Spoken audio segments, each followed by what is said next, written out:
Hey everyone, welcome to my foundation classes your any time classroom. तो guys अभी चल रहा है हमारा बिहार ईएसआई यानी इन्फोर्समेंट सब इंस्पेक्टर का टेस्ट सीरीज, ठीक है, जो आपके परिवहन विभाग में वैकेंसी आया हुआ है। इसी सीरीज में आज हम लोग करने जा रहे हैं एक और सेट। और अगर आप चैनल पर नहीं हो तो चैनल को सब्सक्राइब कर लो और वीडियो को स्टार्ट करने से पहले एक लाइक कर दो यार। और जो भी आपके फ्रेंड्स हैं सबको बुला लो जल्दी से, ताकि हम लोग सब मिलकर सेट शुरू कर सकें। तो चलिए स्टार्ट करते हैं आज का सेट। तो आज का आपका पहला क्वेश्चन है, भारत के उपराष्ट्रपति को पदच्युत यानी रिमूव करने का संकल्प निम्नलिखित में से कहाँ प्रस्तावित किया जा सकता है। यानी अगर उपराष्ट्रपति को हटाना हो तो इसके लिए हम लोग प्रस्ताव कहाँ ला सकते हैं, केवल राज्यसभा में। ठीक है, उपराष्ट्रपति आप सभी जानते हो राज्यसभा के पदेन अध्यक्ष होते हैं। किस अनुच्छेद के तहत? अनुच्छेद 64 के तहत। और अगर उनको हटाना हो तो राज्यसभा में ही हम लोग क्या लेके आएंगे? प्रस्ताव लेकर आएंगे। अगला क्वेश्चन है, निम्नलिखित में से लोकसभा के अध्यक्ष कभी नहीं रहे। यानी जो भी इस ऑप्शंस में हैं, ठीक है, इनमें से कौन एक ऐसे शख्स हैं जो कभी भी लोकसभा के अध्यक्ष नहीं रहे? वो हैं आपके के.वी.के. सुंदरम। के.वी.के. सुंदरम, इनका नाम आपको पता होना चाहिए। ये भारत के दूसरे मुख्य चुनाव आयुक्त रहे हुए, ठीक है, और ये एक सिविल सर्वेंट थे। तो इनका कभी भी लोकसभा से संपर्क नहीं रहा और लोकसभा के अध्यक्ष ये कभी भी नहीं थे। रेस्ट जो भी हैं ये सभी लोकसभा के अध्यक्ष कभी ना कभी रहे थे। अगला क्वेश्चन है, निम्नलिखित में से संविधान सभा की संघ संविधान समिति यानी यूनियन कॉन्स्टिट्यूशन कमेटी का अध्यक्ष कौन था? यूनियन कॉन्स्टिट्यूशन कमेटी का अध्यक्ष कौन था? इसके बारे में मैंने आपको पिछले कई सेशन में मैंने बताया हुआ है। तो कौन थे? वो थे जवाहरलाल नेहरू। ठीक है, अगला क्वेश्चन है, जब भारतीय न्यायिक पद्धति में लोकहित मुकदमा यानी PIL लाया गया तब भारत के मुख्य न्यायाधीश कौन थे? तो PIL जब लाया गया उस वक्त भारत के मुख्य न्यायाधीश कौन थे? उस वक्त भारत के मुख्य न्यायाधीश थे PN भगवती। अब यहाँ से एक इंपॉर्टेंट क्वेश्चन निकलता है कि ये PIL कब लाया गया। तो देखो एग्जैक्टली PIL का ईयर आपसे कभी नहीं पूछा जाएगा, लेकिन ये पूछा जा सकता है कि कब यह प्रचलन में आया। तो 80s में, ठीक है, 80s में यह प्रचलन में आया। और उस वक्त बहुत ऐसा चीज हुआ जिसके कारण से जो PIL है, पब्लिक इंटरेस्ट लिटिगेशन, ये लाया गया। और उस वक्त के जो चीफ जस्टिस थे वो कौन थे? वो थे PN भगवती। तो इनका बहुत बड़ा रोल था इसमें। अच्छा, एक चीज यहाँ से आपसे पूछा सकता है, कौन सा आर्टिकल रिलेटेड है इससे? इससे आर्टिकल 39A रिलेटेड है। ठीक है, ये इंपॉर्टेंट है, याद रखना। ये 39A किस भाग में आता है? जल्दी से मुझे कमेंट में बताओ कोई। 39A किस भाग में आता है? बिल्कुल सही, ये भाग 4 में आता है और ये है आपका नीति निर्देशों तत्व से संबंधित। अगला क्वेश्चन है, निम्नलिखित में से कौन सा आयोग भारत के संविधान के एक अनुच्छेद के अंतर्गत सुस्पष्ट उपबंध के पालन में गठित हुआ है? ये क्वेश्चन हमारा आपका 5 है। ठीक है, तो यहाँ पे आपसे पूछा जा रहा है किसी एक आयोग का नाम जो आपके 4 ऑप्शन में से है, जिसका जो गठन है वह कॉन्स्टिट्यूशनल है यानी संवैधानिक वो आयोग है। तो वह कौन सा है? वह निर्वाचन आयोग है। रेस्ट जो भी है ये सब स्टेटरी आयोग है, ठीक है, स्टेटरी काउंसिल है, ठीक है। लेकिन निर्वाचन आयोग का गठन संवैधानिक है यानी ये कॉन्स्टिट्यूशनल है। और अनुच्छेद कौन सा है? 324 अनुच्छेद के तहत निर्वाचन आयोग का गठन हुआ है, ये आप सभी को पता है। ठीक है, अगला क्वेश्चन है, निम्नलिखित संविधान अधिनियमों में से किस एक में यह प्रावधान है कि केंद्र और राज्य में मंत्रिपरिषद का आकार क्रमशः लोकसभा के सदस्यों की कुल संख्या व उस राज्य की विधानसभा के सदस्यों की कुल संख्या के 15% से अधिक नहीं होगा? बहुत ही बेहतरीन क्वेश्चन। ठीक है, इस क्वेश्चन में आपको उस अधिनियम का सारा चीज आपको डिटेल दिया हुआ है। ठीक है, वो है आपका अधिनियम 51वां। ठीक है, 51वां अधिनियम के अनुसार लोकसभा में अगर जितने भी मंत्रिपरिषद का जो भी आकार है, ठीक है, जितने भी मेंबर्स हैं मंत्रिपरिषद में, उसकी संख्या लोकसभा के सदस्यों का 15% से अधिक नहीं हो सकता है। और अगर किसी राज्य का भी बात करें तो उस राज्य के विधानसभा में जितने मेंबर्स हैं उसके 15% से अधिक उस राज्य के मंत्रिपरिषद में मेंबर्स नहीं हो सकते। ठीक है, यह है 51वां अधिनियम। अगला क्वेश्चन है, प्रथम लोकसभा के अध्यक्ष कौन थे? प्रथम लोकसभा के अध्यक्ष थे GV मावलंकर। अगला क्वेश्चन है, निम्नलिखित संविधान संशोधन अधिनियमों में से किस एक के अंतर्गत भारत के संविधान की 8वीं अनुसूची में 4 भाषाएं जोड़ी गई थी जिससे उनकी संख्या बढ़कर 22 हो गई थी? तो कौन सा वो संविधान संशोधन था जिसके तहत 4 भाषाओं को जोड़ा गया था? 3 भाषाओं के बारे में मैंने पहले बता दिया है, ठीक है, कब जोड़ा गया था, कि संविधान संशोधन में जोड़ा गया था। और आज आपका क्वेश्चन है 4 भाषा को फिर से जो जोड़ा गया था वह कब जोड़ा गया था? तो वह जोड़ा गया था कौन सा संविधान संशोधन? 92वां संविधान संशोधन के तहत, ठीक है, सेकेंड संविधान संशोधन। क्लियर है। अगला क्वेश्चन है, भारत के संविधान की किस अनुसूची यानी शेड्यूल में विभिन्न राज्यों में अनुसूचित क्षेत्रों के प्रशासन और नियंत्रण के लिए विशेष उपबंध हैं?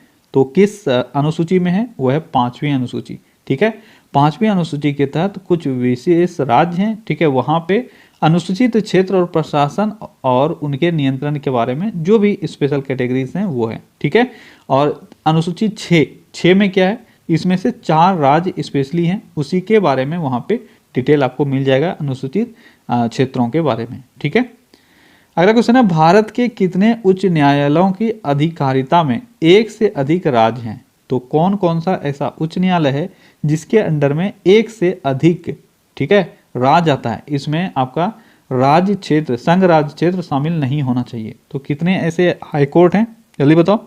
2 हैं टोटल, 3 हाईकोर्ट। कौन कौन है वो? सबसे पहला इसमें आता है आपका चंडीगढ़ हाईकोर्ट। ठीक है, चंडीगढ़ हाईकोर्ट में किसका किसका है? पंजाब है और हरियाणा है। ठीक है, और इसमें चंडीगढ़ जो आपका केंद्र शासित प्रदेश है उसका भी है, लेकिन हमसे यहाँ पे पूछा जा रहा है सिर्फ राज्यों वाला होना चाहिए। ठीक है, तो राज्यों वाला होना चाहिए, इसका मतलब ये नहीं हुआ कि उसमें केंद्र शासित प्रदेश नहीं हो सकता, लेकिन उसमें से 2 राज्य जरूर होने चाहिए। तो आपका सबसे पहला हो गया चंडीगढ़ हाईकोर्ट। ठीक है, दूसरा हम लोग यहाँ पर लेंगे आपका गुवाहाटी हाईकोर्ट। गुवाहाटी हाईकोर्ट में क्या है? गुवाहाटी हाईकोर्ट में जो भी नॉर्थ ईस्ट स्टेट में 7 स्टेट्स हैं, ठीक है, वो सारे आ जाते हैं आपके गुवाहाटी हाईकोर्ट में। और तीसरा आपका इसमें से कौन है? तीसरा है बॉम्बे हाईकोर्ट। ठीक है, बॉम्बे हाईकोर्ट।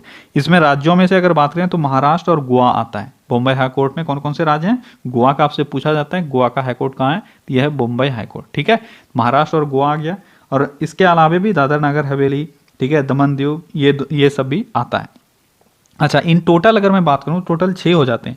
एक हो जाता है आपका कोलकाता हाईकोर्ट जिसमें वेस्ट बंगाल और अंडमान निकोबार का है, फिर मद्रास हाईकोर्ट जिसमें तमिलनाडु और पौंडीचेरी का है, और उसके बाद केरल हाईकोर्ट जिसमें केरल और लक्षद्वीप का है। तो ये सारे जो हैं ये केंद्र शासित प्रदेश वाले भी हैं, लेकिन ये 3 जो है इसमें से 2-2 स्टेट करके आपको मिनिमम मिल जाएगा। चंडीगढ़ में कौन कौन मिला? पंजाब और हरियाणा। गुवाहाटी में 7 जो नॉर्थ ईस्ट स्टेट्स हैं, और बॉम्बे हाईकोर्ट में महाराष्ट्र और गोवा। आई होप कि ये अब आपको याद रहेगा। अगला क्वेश्चन है, यदि पंचायत भंग होती है तो किस अवधि के अंतर्गत निर्वाचन होंगे? आसान सा क्वेश्चन है, मैंने पहले ही बताया हुआ है, 6 महीने के अंदर निर्वाचन हो जाना चाहिए। अगला क्वेश्चन है, यह कौन सुनिश्चित करता है कि भारत को संचित निधि से कोई भी धन संसद की स्वीकृति के बिना खर्च न किया जाए? यह सुनिश्चित कौन करता है? यह सुनिश्चित किया जाता है भारत के नियंत्रक एवं महालेखा परीक्षक के द्वारा। अगला क्वेश्चन है, भारत में शून्यकाल में संसद में हस्तक्षेप की प्रथा का प्रारंभ कब हुआ? शून्यकाल में संसद में हस्तक्षेप की प्रथा का आरंभ कब हुआ? ये हुआ है 1962 में। कब हुआ है? 1962 में। अगला क्वेश्चन है, मौलिक अधिकारों के अंतर्गत कौन सा अनुच्छेद बच्चों के शोषण से संबंधित है? मौलिक अधिकारों के अंतर्गत बच्चों के शोषण से संबंधित कौन सा अनुच्छेद है? कौन सा अनुच्छेद है? जल्दी बताओ। यह अनुच्छेद है अनुच्छेद 24। ठीक है, अगला क्वेश्चन है, भारत के किसी राज्य में विधान परिषद का सृजन अथवा समाप्ति की जा सकती है किसके द्वारा? आप जानते हो हमारे यहाँ पे सारे राज्यों में विधान परिषद नहीं होता है, ठीक है, लेकिन किसी भी राज्य में विधान परिषद का गठन किया जा सकता है और उसको फिर रद्द भी किया जा सकता है। तो आपको ये बताना है कि इस पावर को यूज कौन करता है, किसके हाथ में ये पावर है? किसके हाथ में है?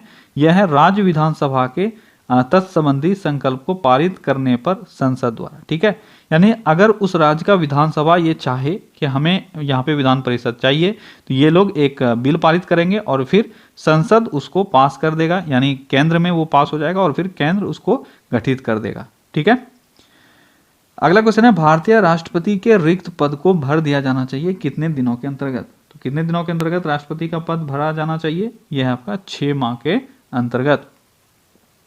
अगला क्वेश्चन है, केंद्र तथा राज्यों के विवादों का समाधान करना भारतीय सर्वोच्च न्यायालय के जिस क्षेत्राधिकार के अंतर्गत आता है वह है। डायरेक्ट क्वेश्चन आपसे पूछा गया है, केंद्र और राज्य। ठीक है, अगर केंद्र और राज्य के बीच में विवाद हुआ है तो इसमें कौन फैसला लेगा? इसमें सर्वोच्च न्यायालय फैसला लेगा, और यह सर्वोच्च न्यायालय का प्रारंभिक क्षेत्राधिकार है।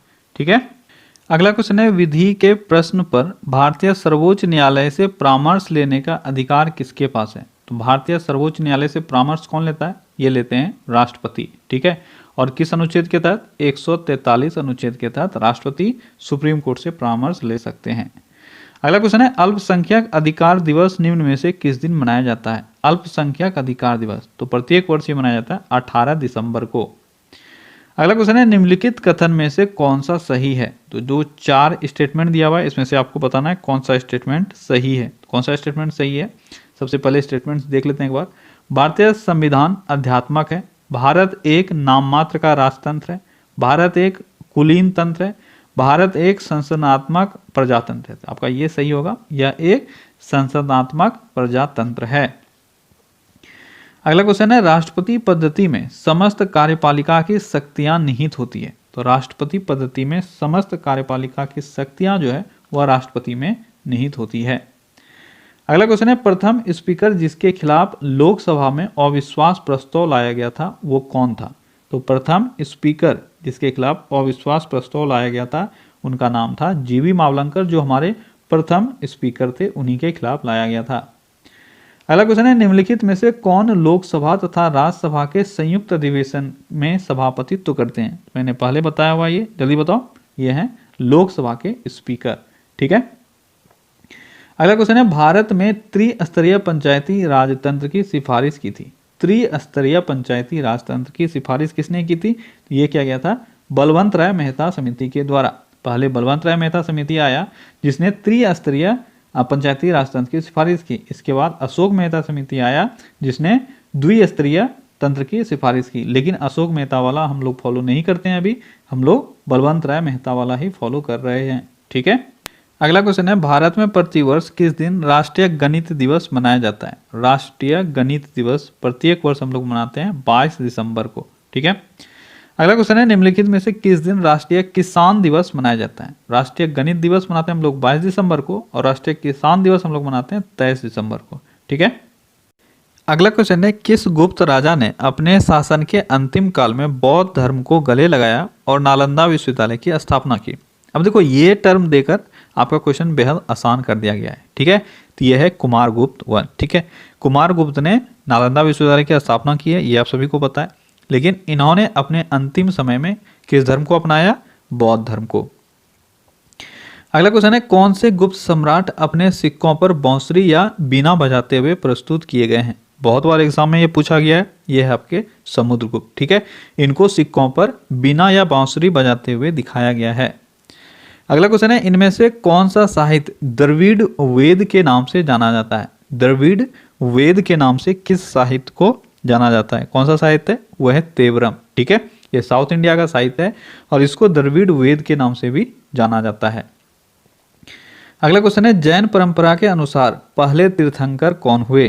तो जैन परंपरा के अनुसार पहले तीर्थंकर थे ऋषभदेव। अगला क्वेश्चन है, इनमें से कौन सी प्रथम बौद्ध नन थी, यानी प्रथम बौद्ध भिक्षुणी कौन थी? कौन थी प्रथम बौद्ध भिक्षुणी? ये थी गौतमी, जो गौतम बुद्ध की मौसी थी। अगला क्वेश्चन है, इनमें से कौन सी तमिल भूमि की बाइबिल के नाम से जानी जाती है? अच्छा क्वेश्चन है, इंपॉर्टेंट क्वेश्चन है। तमिल भूमि की बाइबिल के नाम से किस पुस्तक को हम लोग जानते हैं? तो यह है तिरुकुरल। ठीक है। तिरुकुरल पुस्तक को हम लोग तमिल भूमि की बाइबिल के नाम से जानते हैं। अगला क्वेश्चन है, संगम साहित्य की भाषा कौन सी थी? संगम साहित्य की भाषा थी तमिल। ठीक है। अगला क्वेश्चन है, सबसे पुरानी भारतीय दवा आयुर्वेद का उद्गम कहाँ से हुआ है? तो सबसे पुरानी भारतीय दवा आयुर्वेद का उद्गम आप सभी को पता है किस वेद से हुआ है? जल्दी बताओ, किस वेद से हुआ है? बिल्कुल सही, ये हुआ है अथर्ववेद से। ठीक है। अथर्ववेद में ही आपको जो भी आयुर्वेदिक दवा है वो सब, जादू टोना वगैरह सब चीज आपको यहीं पे मिलता है। अगला क्वेश्चन है, पूरा वैदिक काल में कितने भगवान आर्यों द्वारा पूजित थे? कितने भगवान आर्यों द्वारा पूजित थे? कितने भगवान आर्यों द्वारा पूजित थे? टोटल 33 भगवान आर्यों के द्वारा पूजित थे। अगला क्वेश्चन है, सिंधु सभ्यता निम्नलिखित किस काल से संबंध रखती है? तो किस काल से सिंधु सभ्यता संबंध रखती है? तो यह है आदि ऐतिहासिक काल से। अगला क्वेश्चन है, एपिग्राफी क्या है? एपिग्राफी क्या है? आसान सा क्वेश्चन। शिलालेखों के अध्ययन को एपिग्राफी कहा जाता है। अगला क्वेश्चन है, मोहनजोदड़ो की सबसे बड़ी इमारत कौन सी थी?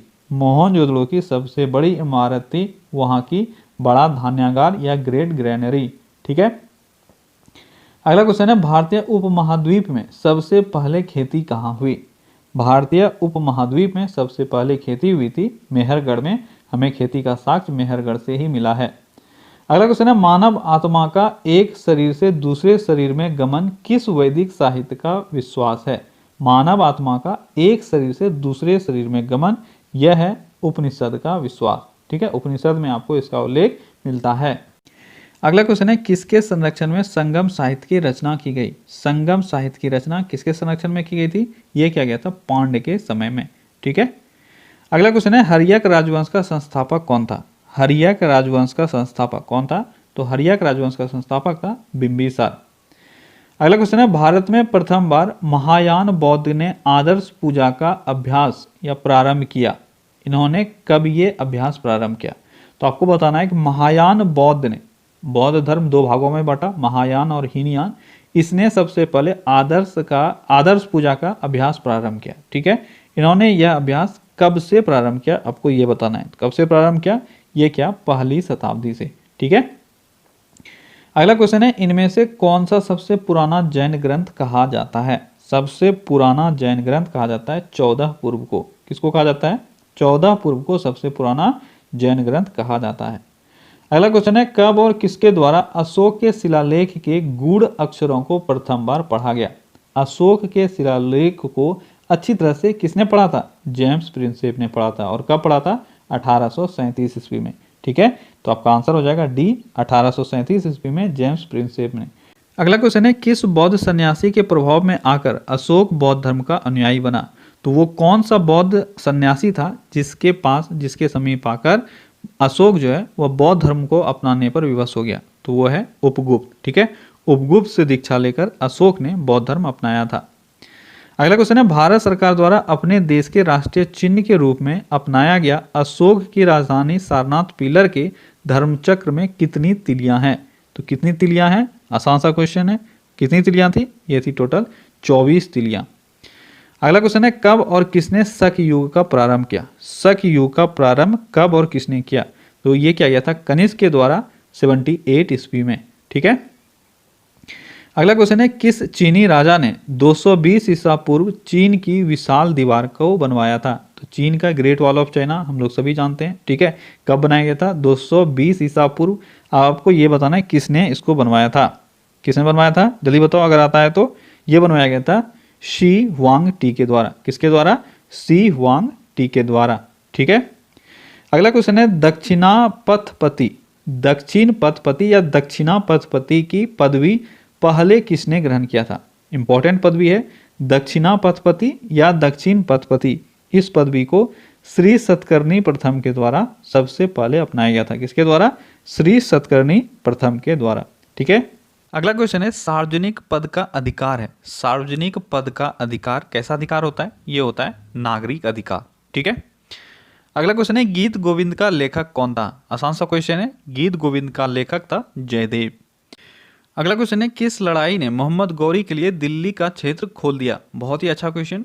तो आप सभी को पता होगा मोहम्मद गौरी के द्वारा लड़ा गया पहला युद्ध भारत में कौन सा था, यह था आपका तराइन का पहला युद्ध। लेकिन क्या यह सही आंसर होगा, बिल्कुल नहीं, यह आंसर आपका सही नहीं होगा। क्योंकि क्वेश्चन देखो क्या बोल रहा है, क्वेश्चन बोल रहा है कि मोहम्मद गौरी के लिए दिल्ली का क्षेत्र खोल दिया। यानी अगर मोहम्मद गौरी सक्सेसफुल होता तो आपका आंसर होता पहली लड़ाई, तराइन का पहली लड़ाई। क्योंकि इसमें मोहम्मद गौरी अनसक्सेसफुल था, इस कारण से दिल्ली का दरवाजा इस युद्ध से नहीं खुला। वो किससे खुला, ये खुला तराइन के दूसरी लड़ाई से। बहुत ही अच्छा क्वेश्चन। ठीक है, एग्जाम में यहाँ पे गलत होने के चांसेस बहुत अधिक होते हैं और आपको लगेगा कि आपने सही आंसर किया है। तो तराइन का युद्ध हुआ किसके साथ था, तो मोहम्मद गौरी का ये युद्ध हुआ था पृथ्वीराज चौहान के साथ। ठीक है, लेकिन प्रथम युद्ध में पृथ्वीराज चौहान जीत गया और दूसरे युद्ध में मोहम्मद गौरी जीत गया, जिसके बाद जो मोहम्मद गौरी है उसको भारत में एंट्री मिल गया। और कब हुआ था ये हुआ था 1191 में आपका हुआ था पहला युद्ध और 1192 में हुआ था तराइन का दूसरा युद्ध। ठीक है, अगला क्वेश्चन है आर्य पूर्वों के साथ अपने संघर्षों में सफल रहे। क्यों, क्या बोला जा रहा है, आर्य लोग जो थे और आर्य से पहले जो लोग यहाँ पे थे उनके साथ आर्य का जो युद्ध हुआ उसमें आर्य लोग सक्सेसफुल रहे। तो क्या पर्पस क्या था, सक्सेसफुल हुआ रहे, क्यों रहे, क्या उनके पास क्या ऐसा खास था। चलिए देखते हैं एक तरफ से सारे ऑप्शंस को। उन्होंने बड़े पैमाने पर हथियारों का प्रयोग किया, दूसरा है वे अधिक लंबे और अधिक बलवान थे। तीसरा है वे एक उन्नत शहरी संस्कृति से थे। चौथा है उन्होंने घोड़ों द्वारा चलाए जा रहे रथों का प्रयोग किया था। तो आपका सही आंसर क्या है? उन्होंने घोड़ों द्वारा चलाए जा रहे रथों का प्रयोग किया था। देखो, आर्य पूर्व लोग जो थे, यानी आर्य से जो लोग पहले यहाँ पे रह रहे थे भारत में, ठीक है, वो लोग मेनली जो ट्रैवलिंग के लिए यूज़ करते थे या युद्ध के लिए यूज़ करते थे, वो लोग हाथी यूज़ करते थे। अब हाथी जो है वो बहुत स्लोली चलता है और बहुत बड़ा पशु है, ठीक है, उसके रख रखाव में और युद्ध में लड़ाई करने में भी वो बहुत अधिक कारगर नहीं होता था घोड़े के बनिस्पत। घोड़ा बहुत ही फास्ट जानवर है, ठीक है। तो ये एक बहुत बड़ा योगदान था उनका युद्ध जीतने का। अगला क्वेश्चन है, चोल राजाओं का शासन था। चोल राजाओं का शासन किस क्षेत्र में था? कहाँ था? ये था तमिलनाडु में। अगला क्वेश्चन है, पूर्ण प्रतियोगिता के अंतर्गत उद्योग के पास कोई अतिरिक्त क्षमता नहीं होती क्योंकि प्रत्येक फर्म अपने डैश के न्यूनतम बिंदु पर उत्पादन करती है। तो जब पूर्ण प्रतियोगिता होता है, ठीक है, उस वक्त उद्योग के पास कोई भी अतिरिक्त क्षमता नहीं होता क्योंकि वो लोग दीर्घावधि औसत लागत वक्र के न्यूनतम बिंदु पर उत्पादन करती है, ठीक है, ताकि वो लोग सारे रिसोर्सेज को यूज करके कॉस्ट को जितना कम से कम हो सके रख सके और मार्केट में कॉम्पीट कर सके। अगला क्वेश्चन है, एडम स्मिथ के अनुसार निम्न में से कौन सा कराधान का अधिनियम नहीं है? तो एडम स्मिथ ने जो कराधान का अधिनियम दिया है उसमें से किसको इंक्लूड नहीं किया गया है? तो सरलता का अधिनियम, ठीक है, ये अधिनियम कोई अधिनियम नहीं है एडम स्मिथ के अनुसार कराधान का। तो है क्या क्या? निश्चितता का अधिनियम, सुविधा का अधिनियम और किफायत का अधिनियम। अगला क्वेश्चन है, एकाधिकार शक्ति की मात्रा को मापना होता है।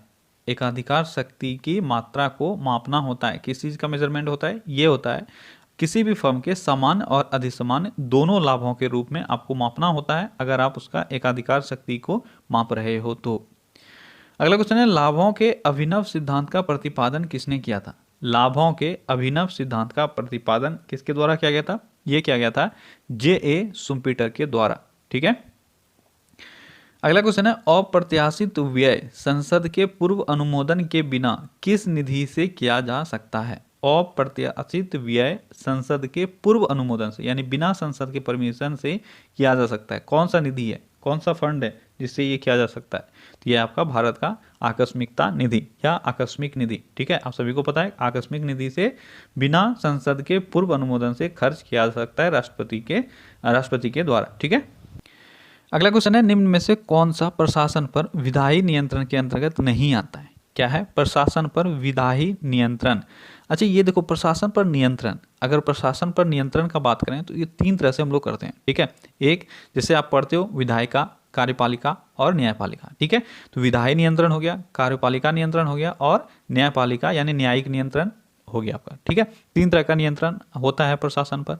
अब नियंत्रण करने का मतलब क्या हुआ? नियंत्रण करने का मतलब हो गया जो भी काम चल रहा है, ठीक है, उस पर आप किस तरह से कंट्रोल लगा सकते हो, उसको किस तरह से क्वेश्चन आउट कर सकते हो, ठीक है। तो अगर विधायी का बात करें, यानी संसद में जो भी कार्यवाही चलता है, जो भी बिल आता है या जो भी लोग काम कर रहे हैं, उनको हम लोग जैसे क्वेश्चन आवर करके, यानी क्वेश्चन करके, ठीक है, क्वेश्चन आवर के दौरान, बजट सत्र में होता है आपका स्थगन प्रस्ताव लाकर, या जो भी चीज़ थोड़ा कॉन्ट्राडिक्टिंग उसमें चीज़ आता है आपका सरकार के अगेंस्ट में आता है, जैसे लोक लेखा, ठीक है, यानी क्या खर्च हो रहा है नहीं हो रहा है उसका हिसाब किताब रखना, यानी जो भी ऐसी चीज़ें हैं उसको हम लोग नियंत्रण के अंतर्गत लाते हैं, ठीक है। तो प्रशासन पर विधायी नियंत्रण के अंतर्गत इन चारों में से कौन सा नहीं आएगा? तो यह आपका शून्यकाल। शून्यकाल विधायी नियंत्रण के अंतर्गत नहीं आता है। रेस्ट जो भी तीन ऑप्शन है इसमें से सब आता है। अगला क्वेश्चन है, संसदीय प्रकार की सरकार की एक प्रमुख विशेषता है। संसदीय प्रकार की सरकार की एक प्रमुख विशेषता क्या है? क्या है एक प्रमुख विशेषता? एक प्रमुख विशेषता है संसद के प्रति मंत्रिपरिषद का सामूहिक उत्तरदायित्व, ठीक है। अगला क्वेश्चन है, न्यायपालिका द्वारा बनाए गए कानून को कहते हैं। न्यायपालिका के द्वारा बनाए गए कानून को क्या कहा जाता है? क्या कहा जाता है? इसको कहा जाता है निर्णय विधि। क्या कहा जाता है? निर्णय विधि। अगला क्वेश्चन है, यूरेनियम के विशाल निक्षेप हाल ही में कहाँ पाए गए हैं? तो यूरेनियम का डिपोजिशन भारत में सबसे अधिक कहाँ पाया गया है? ये पाया गया है आंध्र प्रदेश में। कहाँ पाया गया है? आंध्र प्रदेश में। अगला क्वेश्चन है, जब जल स्वयं रासायनिक रूप से किसी तत्व या खनिज के साथ मिलता है तो उसे क्या कहा जाता है? उसको क्या कहते हैं? तो उसको कहते हैं हम लोग जल योजन। क्या कहते हैं? जल योजन। अगर जल स्वयं किसी के साथ केमिकली मिल रहा है तो उसको हम लोग क्या बोलेंगे? जल योजन। अगला क्वेश्चन है, कुनैन किस पेड़ की छाल से निकलती है? कुनैन, आप सभी को पता है कुनैन कहाँ से प्राप्त होता है हमें, कुनैन हमको सिनकोना की छाल से प्राप्त होता है। अगला क्वेश्चन है हाइपरटेंशन शब्द किसके लिए प्रयोग किया जाता है। हाइपरटेंशन, हाइपरटेंशन शब्द का प्रयोग हम कहाँ करते हैं, तो हाइपरटेंशन शब्द का प्रयोग सबसे पहले ब्लड प्रेशर के लिए किया जाता है। ठीक है, ब्लड प्रेशर के लिए किस सिचुएशन में, तो ब्लड प्रेशर बढ़ने की सिचुएशन में। अगला क्वेश्चन है किसी पेशी में संकुचनशील प्रोटीन होती है। बहुत ही अच्छा क्वेश्चन बायो से आपका। ठीक है, जो मसल्स का कॉन्ट्रैक्शन होता है, ठीक है, उसमें कौन सा प्रोटीन यूज होता है, तो दो प्रोटीन है, जल्दी बताओ कौन सा प्रोटीन है, वो है एक्टिन और मायोसिन। ये दोनों प्रोटीन कैसा है, ये दोनों प्रोटीन जो है वह कॉन्ट्रैक्शन, मसल्स के कॉन्ट्रैक्शन में काम आता है। अगला क्वेश्चन है धातु से बने सिक्के सबसे पहले प्रकट हुए थे। धातु से बने सिक्के सबसे पहले प्रकट किस काल में हुए थे। देखो धातु से बने सिक्के को सबसे पहले जो सिक्के यूज हुए उसको हम लोग क्या कहते हैं, उसको हम लोग पंचमार्क के नाम से भी जानते हैं। ठीक है, और ये आपका जो आया था अस्तित्व में वो 6th सेंचुरी BC के आसपास आया था। तो वो काल किसका होगा, वो काल बुद्ध का काल रहा होगा। ठीक है, अगला क्वेश्चन है किसी प्राकृतिक प्रदेश में समरूपता होती है। किसी प्राकृतिक प्रदेश में समरूपता होती है, तो समरूपता जलवायु और प्राकृतिक वनस्पति की होती है। अगला क्वेश्चन है इस समय भारत में सबसे बड़ा तेल शोधन कारखाना निम्न में से कौन सा है। भारत में सबसे बड़ा तेल शोधन कारखाना रिलायंस का जामनगर रिफाइनरी है। ठीक है, रिलायंस का जामनगर रिफाइनरी, ये सिर्फ भारत का ही नहीं बल्कि वर्ल्ड का सबसे बड़ा तेल कारखाना है। ठीक है, तेल रिफाइनरी कारखाना कौन सा, जामनगर रिफाइनरी, जो गुजरात के जामनगर में है।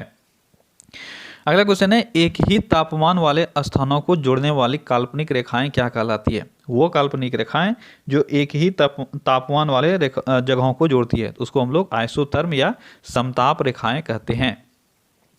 अगला क्वेश्चन है हाल ही में गृह मंत्री अमित शाह ने दिल्ली से किस धार्मिक स्थान तक जाने के लिए वंदे भारत एक्सप्रेस आरंभ की। तो वंदे भारत एक्सप्रेस किसके द्वारा आरंभ किया गया, ये हमारे गृह मंत्री के द्वारा आरंभ किया गया था। ठीक है, इसको हम लोग ट्रेन 18 के नाम से भी जानते हैं। ठीक है, तो इसको दिल्ली से वैष्णो देवी तक चलाया गया है। अगला क्वेश्चन है इनियक था, इनियक क्या था ये आपको बताना है। इनियक क्या था, जल्दी बताओ, आसान सा क्वेश्चन है। तो इनियक एक इलेक्ट्रॉनिक कंप्यूटर था। अगला क्वेश्चन है एक बाइट बनता है, एक बाइट कितने बिट से बनता है। आसान सा क्वेश्चन है, एक बाइट 8 बिट से बनता है। अगला क्वेश्चन है भारत सरकार ने ऊर्जा उत्पादन संयंत्रों तक कोयला पहुंचाने की प्रक्रिया पर निगरानी रखने के लिए किस पोर्टल की शुरुआत की है। क्या है क्वेश्चन, ऊर्जा संयंत्रों तक कोयला पहुंचाने के प्रक्रिया को नियंत्रित करने के लिए या उस पर निगरानी रखने के लिए एक पोर्टल लॉन्च किया है, उसका नाम क्या है, तो उसका नाम है प्रकाश। ठीक है, याद रखना प्रकाश पोर्टल कहाँ काम आएगा, तो ये आएगा जितने भी ऊर्जा यानी आपके थर्मल पावर स्टेशन हैं, ठीक है, वहाँ पर जो कोयला पहुँचाया जाता है उसकी प्रक्रिया को निगरानी उसकी प्रक्रिया पर निगरानी रखने के लिए। अगला क्वेश्चन है निम्न में से कौन सी शाखा जीवित जीवों की उन्हीं जातियों की अपने निर्जीव परिवेश के साथ अंतःक्रिया से संबंधित है। बहुत ही अच्छा क्वेश्चन, यहाँ से कंफ्यूज किया जा सकता है आपको। ठीक है, आप जान रहे हो जीवित जीवों के उनके जो परिवेश में, उनके एनवायरनमेंट में जो भी चीज़ें हैं उन दोनों के बीच के रिश्ते को कौन दर्शाता है, तो इकोलॉजी। ठीक है, यानी पारिस्थितिकी। लेकिन यहाँ पे आपका आंसर पारिस्थितिकी नहीं होगा। क्यों नहीं होगा, क्वेश्चन को एक बार फिर से पढ़ो। वह कौन सी शाखा जो जीवित जीवों की उन्हीं जातियों की अपने निर्जीव परिवेश के साथ अंतःक्रिया से संबंधित है, आपको उस शाखा का नाम बताना है जो पर्टिकुलर स्पीसीज के एनवायरनमेंट के साथ जो रिलेशन स्टडी करता है। तो वो कौन सा है, वो है स्व पारिस्थितिकी यानी ऑर्टिकोलॉजी। ठीक है, अच्छे से इसको याद रखना। अगला क्वेश्चन है निम्न में से किस कोशिकांग को एटम बम कहते हैं। तो किस कोशिकांग को यानी सेल ऑर्गेनेल को एटम बम कहा जाता है। तो दो नाम है, एटम बम या आत्महत्या की थैली। ये किसको कहा जाता है, ये कहा जाता है लाइसोसोम को। ठीक है, अगला क्वेश्चन है निम्नलिखित में से किस दिन अंतर्राष्ट्रीय शिक्षक दिवस मनाया जाता है। अंतर्राष्ट्रीय शिक्षक दिवस कब मनाया जाता है, ये मनाया जाता है 5 अक्टूबर को। इसको 5 सितंबर से कंफ्यूज मत करना, क्योंकि 5 सितंबर को मनाया जाता है भारत में शिक्षक दिवस। ठीक है, और यहाँ पे पूछा जा रहा था अंतर्राष्ट्रीय शिक्षक दिवस। अगला क्वेश्चन है जब किसी दर्पण से कोई प्रकाश तरंग परावर्तित होती है तब परिवर्तन होती है या परिवर्तन होता है। बहुत ही अच्छा क्वेश्चन आपके फिजिक्स से। ठीक है, क्या बोला जा रहा है, कोई दर्पण है और इस पर एक रे पड़ा, ये रिफ्लेक्ट हो गया। ठीक है, तो रिफ्लेक्ट हो जाने के बाद क्या इसमें परिवर्तित हो जाता है, तो इसमें सिर्फ इसके आयाम में यानी एम्पलीट्यूड में चेंजेस आता है और इसके आवृत्ति और वेवलेंथ में कोई चेंजेस नहीं आता है। तो आपका सही आंसर क्या हो जाएगा, इसके आयाम में यानी एम्पलीट्यूड में चेंज होता है। अगला क्वेश्चन है सौर ऊर्जा का कारण है। सौर ऊर्जा का कारण क्या है? तो सौर ऊर्जा का कारण है संलयन अभिक्रियाएं, ठीक है, यानी न्यूक्लियर फ्यूजन।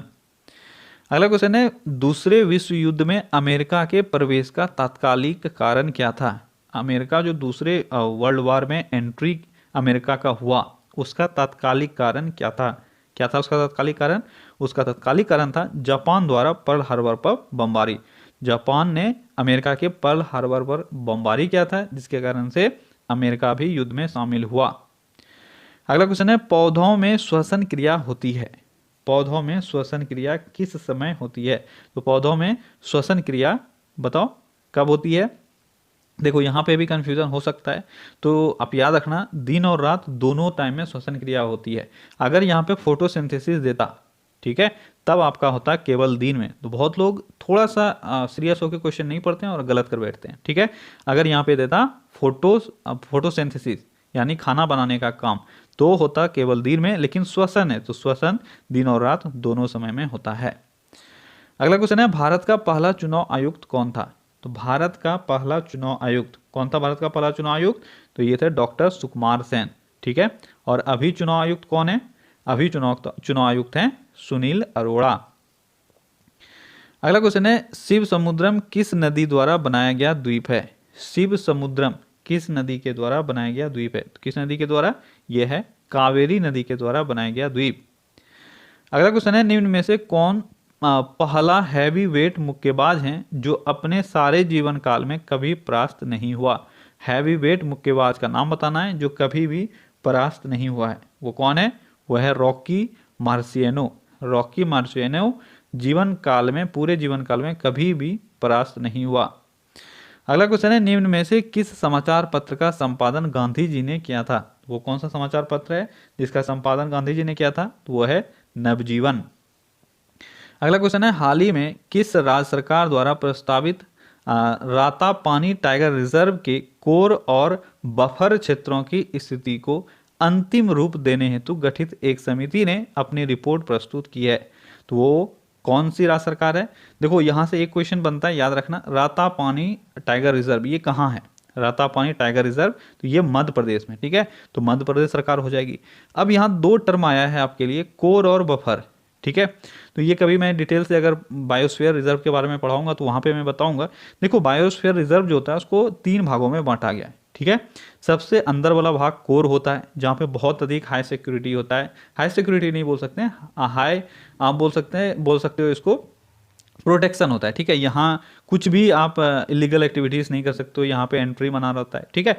अब बायोस्फीयर रिजर्व तो एक्चुअली में बहुत बड़ा होता है ना, ये तो बहुत किलोमीटर तक, बहुत हजारों किलोमीटर तक ये फैला हुआ एरिया होता है।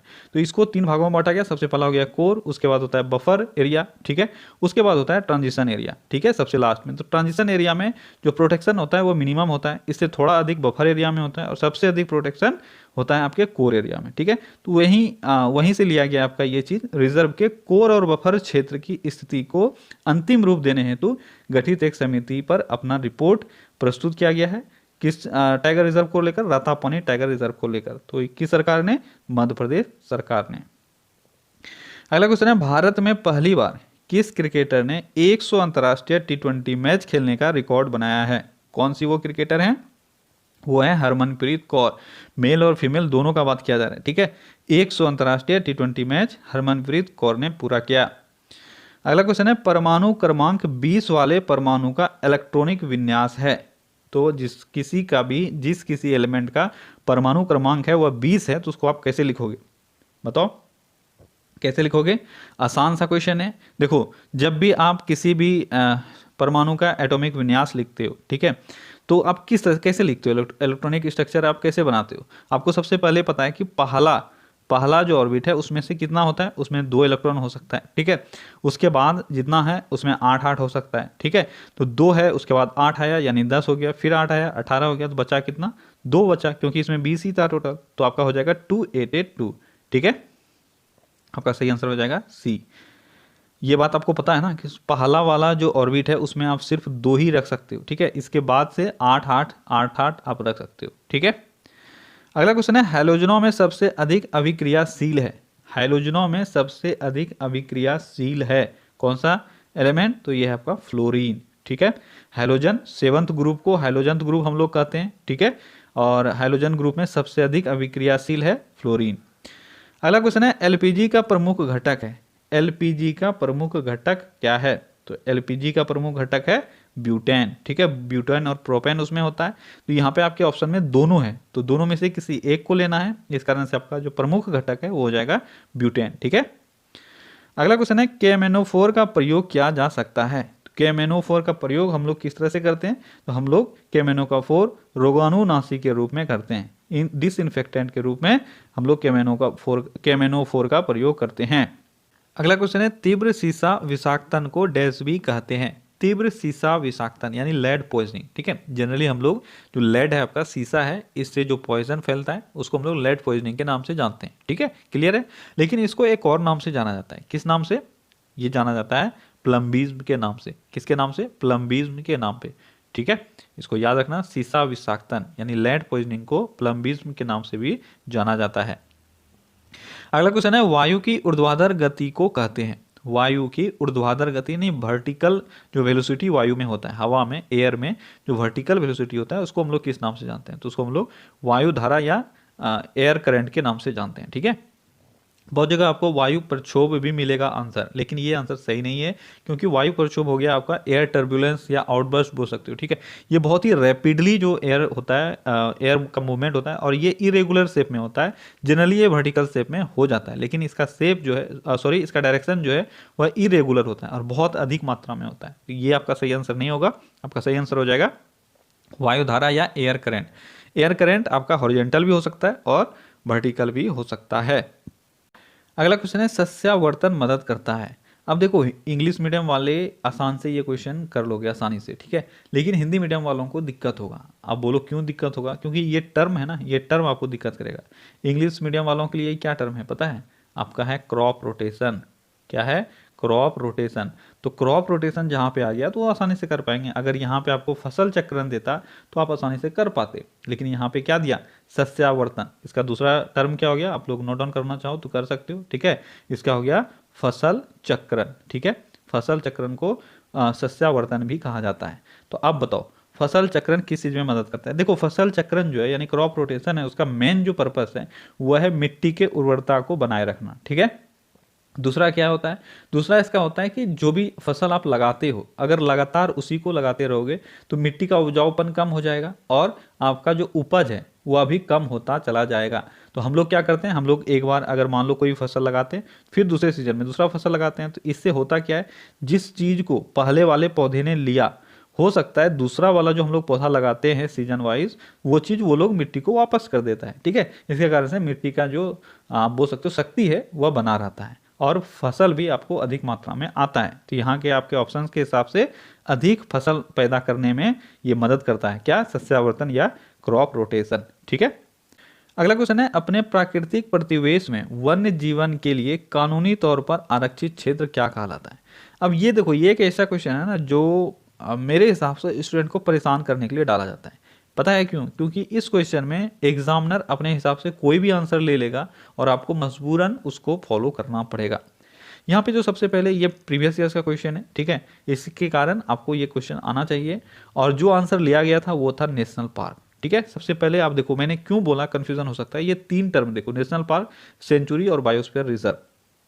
अब अगर क्वेश्चन उसको पूछना ही था, थोड़ा सा और डिटेल डालकर पूछना था। क्वेश्चन आप देखो क्या है, प्राकृतिक प्रतिवेश में वन्य जीवन के लिए कानूनी तौर पर आरक्षित क्षेत्र, यानी एक ऐसा आरक्षित क्षेत्र जहां पे वन्य जीव को संरक्षण दिया जाए, इसको क्या कहेंगे? अब इसको तो आप बायोस्फीयर रिजर्व भी बोल सकते हो, सेंचुरी भी बोल सकते हो, नेशनल पार्क भी बोल सकते हो, तीनों में से कोई भी बोल सकते हो। लेकिन हम लोग यहाँ पे नेशनल पार्क ही क्यों लेंगे, क्यों बायोस्फीयर रिजर्व नहीं लेंगे?